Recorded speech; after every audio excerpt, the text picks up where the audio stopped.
So ನಾನಿವತ್ತು simple ಆಗಿ ಒಗ್ಗರಣೆ ಅನ್ನ ಹೇಗೆ ಮಾಡೋದಂತ ಹೇಳ್ಕೊಡ್ತಾ ಇದ್ದೀನಿ. ಸೊ ಒಗ್ಗರಣೆ ಅನ್ನ ಮಾಡೋಕ್ಕೆ ನಾನು ತಗೊಂಡಿರೋ ಇಂಗ್ರೀಡಿಯೆಂಟ್ಸ್ ಏನಂದರೆ ಎಣ್ಣೆ, ಸಾಸಿವೆ, ಜೀರಿಗೆ, ಅರಿಶಿನ, ಕಡಲೆಬೀಜ, ಈರುಳ್ಳಿ ನೀಟಾಗಿ ಹಚ್ಕೊಂಡಿರೋ ಈರುಳ್ಳಿ, ಮೆಣಸಿನ್ಕಾಯಿ, ಇದು ಜಾಸ್ತಿ ಖಾರ ಇಲ್ಲ ಅದಕ್ಕೆ ಜಾಸ್ತಿ ತೊಗೊಂಡಿದ್ದೀನಿ, ಮತ್ತು ಕರಿಬೇವಿನ ಸೊಪ್ಪು. First gas ಹಚ್ಕೊಳ್ಳೋಣ.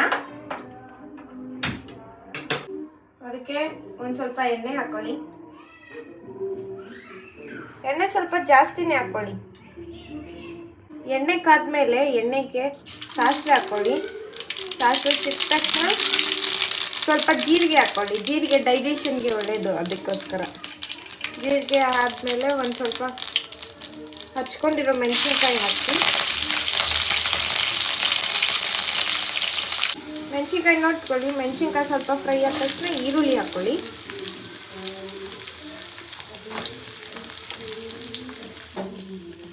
ಈರುಳ್ಳಿ ಸ್ವಲ್ಪ ಚೆನ್ನಾಗಿ ಫ್ರೈ ಮಾಡ್ಕೊಳ್ಳಿ.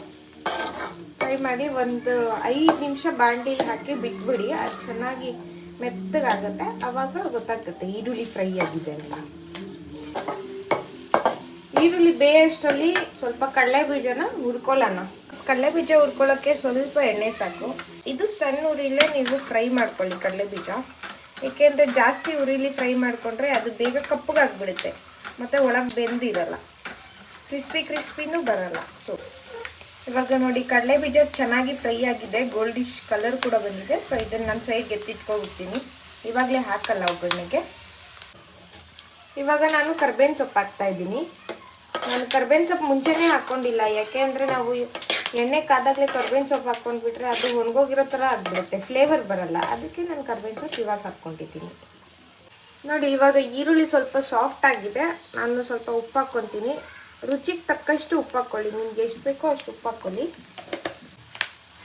ಅದಾದಮೇಲೆ ಸ್ವಲ್ಪ ಅರಿಶಿನ ಹಾಕ್ಕೊಳ್ಳಿ. ಅರಿಶಿನ ತುಂಬ ಒಳ್ಳೆಯದು, ಆ್ಯಂಟಿಬಯೋಟಿಕ್ ಅಂತ ಹೇಳ್ತಾರೆ.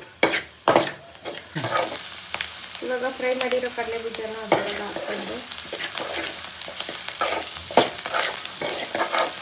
ಸೊ ಇವಾಗ ಒಗ್ಗರಣೆ ಎಲ್ಲ ಚೆನ್ನಾಗಿ ಬೆಂದಿದೆ, ಚೆನ್ನಾಗಾಗಿದೆ. ಸೊ ರಾತ್ರಿ ಮಿಕ್ಕಿರೋ ಅನ್ನನ ನಾನು ಇವಾಗ ಬಾಣಲಿ ಒಳಗೆ ಹಾಕ್ತಾಯಿದ್ದೀನಿ. ಬಾಣಲಿ ಒಳಗೆ ಹಾಕ್ಬಿಟ್ಟು ಮಿಕ್ಸ್ ಮಾಡಿಬಿಡ್ಬೇಕು. ಅದನ್ನು ಬಿಸಿ ಆಗಬೇಕು, ಅನ್ನನೂ ಬಿಸಿ ಆಗಬೇಕು. ಸೊ ಚೆನ್ನಾಗಿ ಮಿಕ್ಸ್ ಮಾಡ್ಕೊಳ್ಳಿ. ನಿಮಗೆ ಇನ್ನೊಂದ್ಸರಿ ಉಪ್ಪು ಬೇಕಂದರೆ ಅನ್ನಕ್ಕೆ ಉಪ್ಪೇನಾದರೂ ಶಾರ್ಟೇಜ್ ಆಗಿದ್ರೆ ಅನ್ನಕ್ಕೆ ಉಪ್ಪು ಹಾಕ್ಕೊಳ್ಳಿ. ತುಂಬ ಚೆನ್ನಾಗಿ ಟೇಸ್ಟ್ ಬರುತ್ತೆ.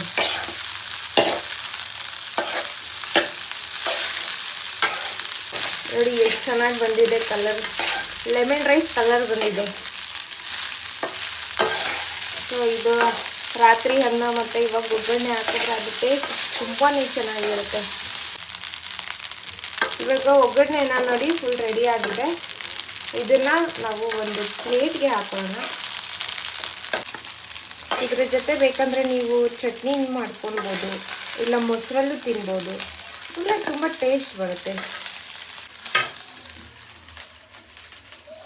ಸೊ ನೆನ್ನೆ ಮಿಕ್ಕಿರೋ ಅನ್ನದಲ್ಲಿ ಬಿಸಿ ಬಿಸಿ ಒಗ್ಗರಣೆ ಅನ್ನ ರೆಡಿ ಆಗಿದೆ. ಇದು ನೀವು ಮನೇಲಿ ಟ್ರೈ ಮಾಡಿ, ತುಂಬ ಒಳ್ಳೆ ಟೇಸ್ಟ್ ಬರುತ್ತೆ. Thank you.